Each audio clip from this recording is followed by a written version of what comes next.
Hello and welcome to A Picture Paints 1,000 Words with me, James Holland, and with Al Murray. And today it's Al's turn. So Al, what have you got?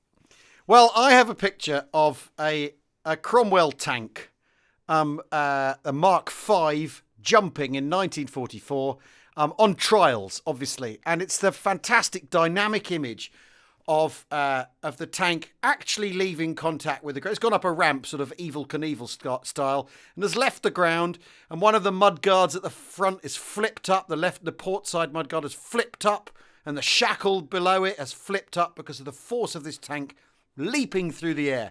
And British tank production is much maligned in the Second World War, even more than Allied tank production in general.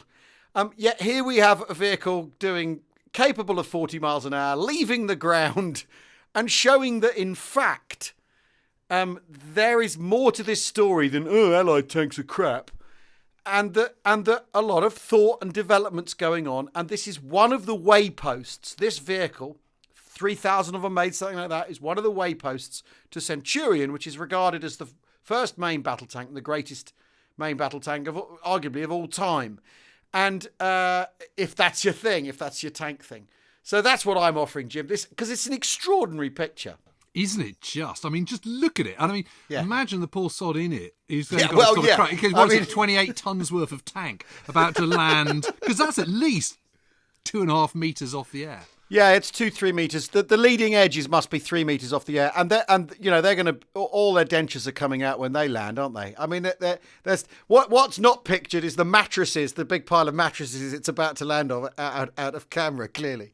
Do you think they're wearing helmets inside? But what's interesting about this, of course, is the British have put in this a Meteor, which is a Merlin engine without a supercharger on.